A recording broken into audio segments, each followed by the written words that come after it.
Welcome to the Blue Streak, where we break down who we are, what we do, and why MDSPD is your best choice.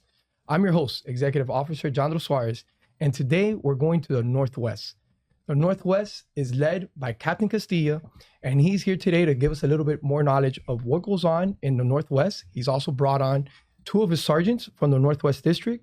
So without further ado, let's go ahead and meet them. Captain, welcome to the show. Welcome.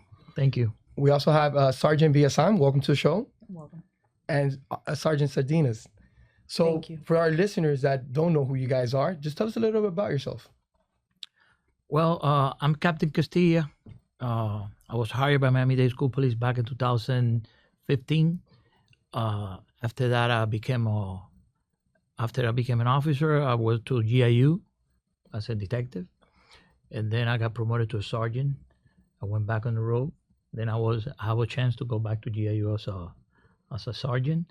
For our listeners that don't know, GIUs are General Investigation Unit, Yes. which are detectives. A detective, yes, correct. And then I was promoted to a commander, and then now as a captain, and I was assigned to Northwest area, which is a unique area, and right now, that's all we did, and ready for start the next school year. Yeah, a lot of experience going from officer to GIU, which is now you're investigating, you're in plain clothes and you're investigating all types of cases, to then a sergeant in a leadership position and now captain. So I'm sure I can't wait to hear more about your journey.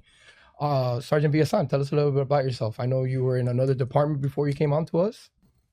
Oh, yes. Well, I'm Sergeant Vasan. I've been an officer for over 12 years now. I started with Biscayne Park Police Department back in 2012, and I started my journey with Miami-Dade Schools Police in 2018. And currently, I'm holding the position of sergeant in the Northwest District area, specifically in Carroll City. Nice. And Sergeant Sardinas? I have been 9 years now with Miami-Dade School Police, 7 years as an officer, and I have now been 2 years as a supervisor, first in the Northeast, and now glad to be with Captain Castilla in the Northwest. Awesome.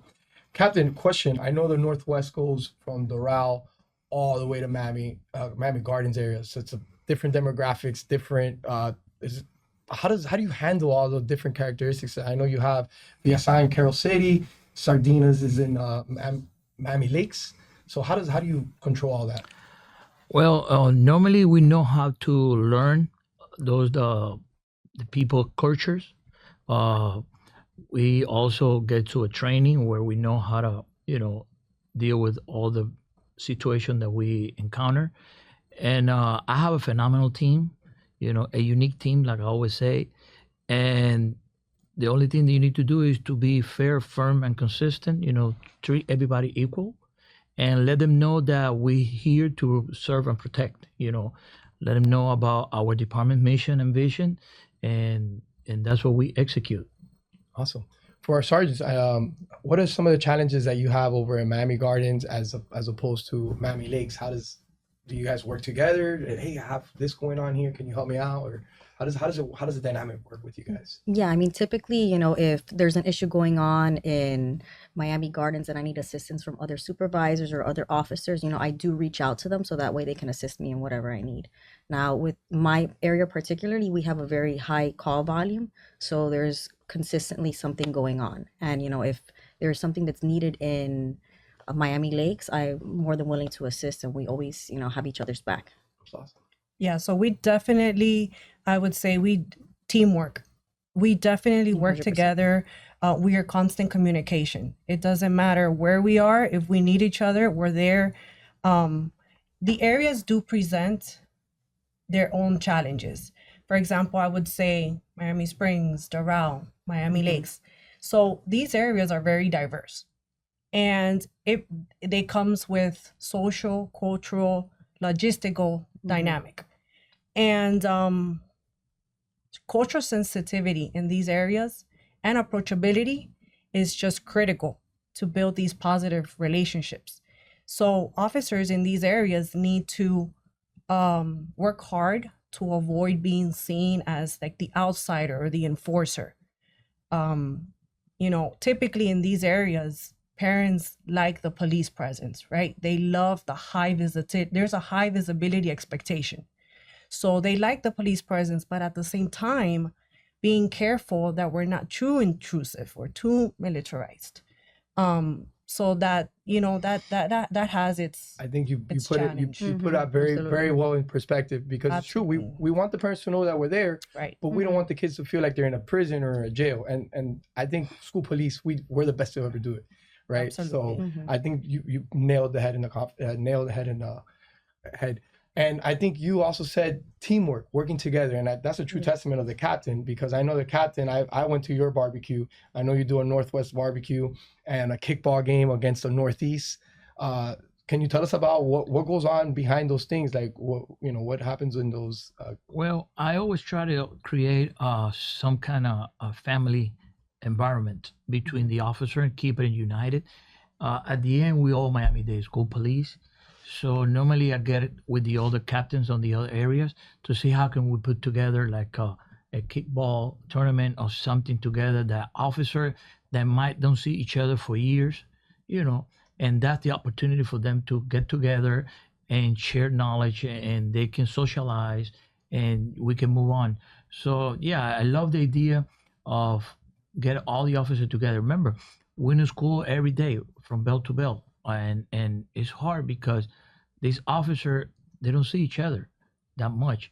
So, and also I like for them to share knowledge, and have everything in common that they can talk and they can, do for the department. I like that you brought that up. We're a different police department because we're at the school from bell to bell, so we don't really get to see all the other officers as much. Only the sergeants or the lieutenants that get to bounce around from school to school.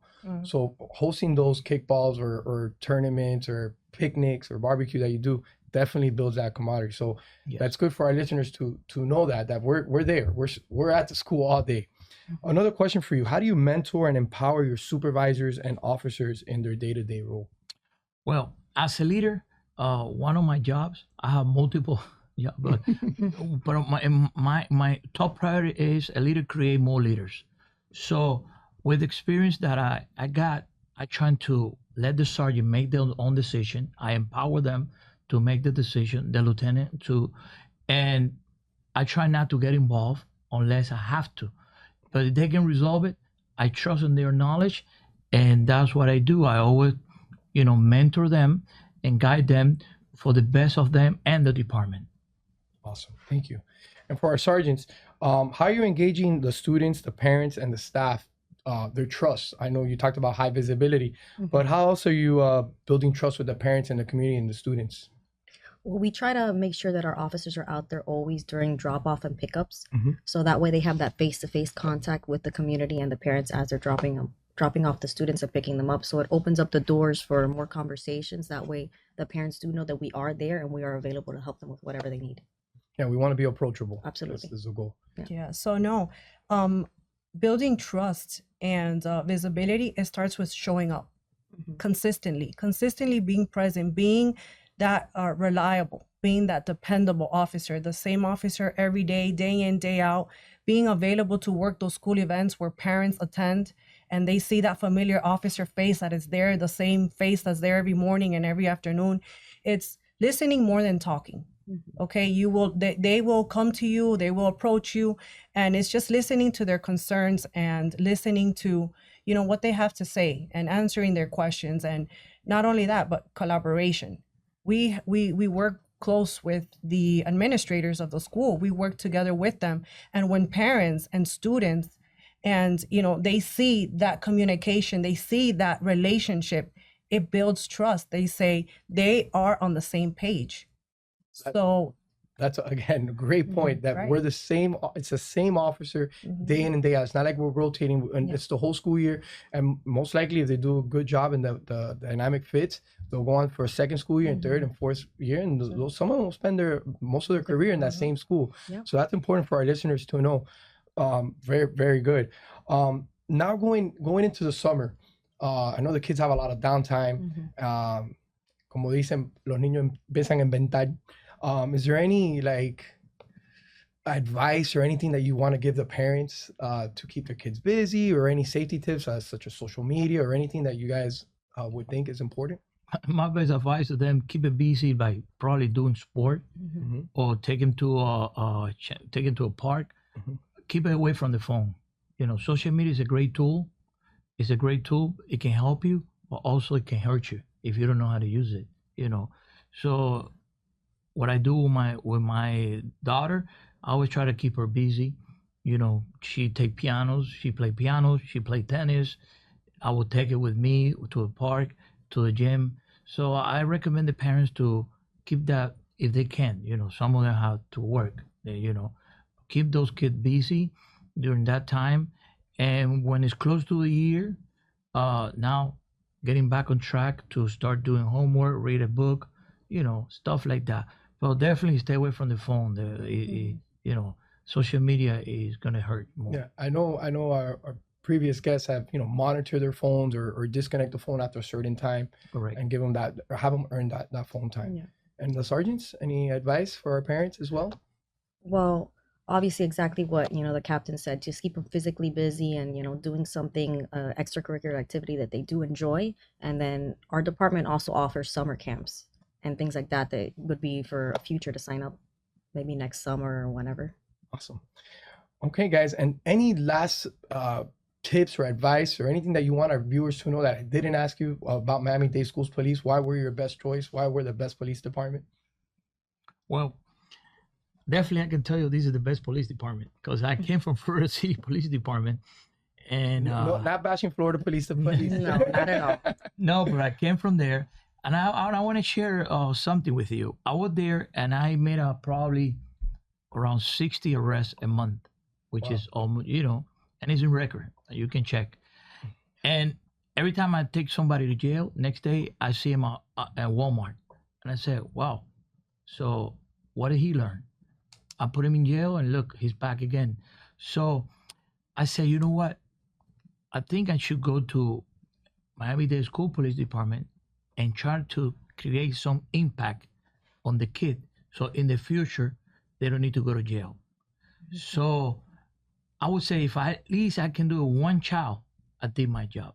So I decided to come to school police and start working with the kids, and start doing presentation to them, and with the police explorers, with big brother, big sister, with the officer do right.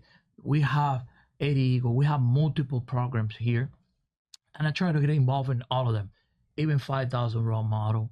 So I try to get involved to see how I can make the difference, impact their life today for a better tomorrow, and create a safety and learning environment for them.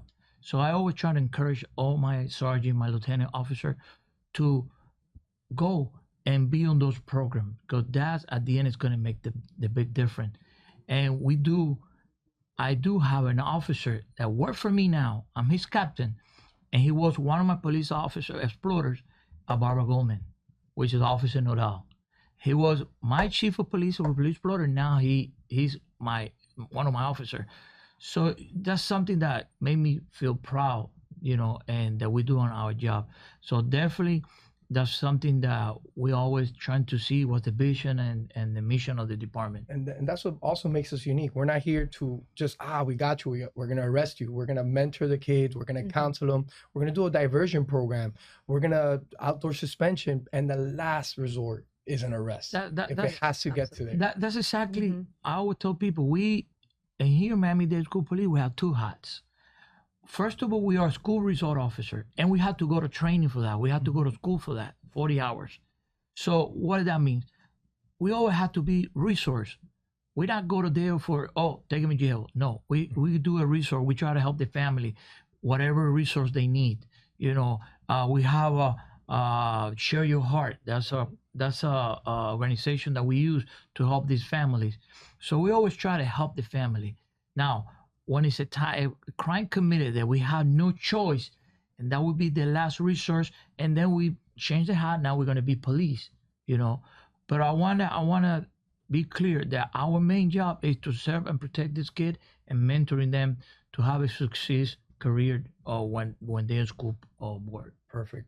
I think that's no other way, better way to end the episode with, we're here to protect the students, and the last resort is to arrest. Correct. So thank you again, Captain Castilla, No problem. Sergeant Vasan, and Sergeant Sardinas for being on this episode of this Blue Streak. Thank you, Miami Community Newspaper, for bringing the Blue Streak podcast to the community.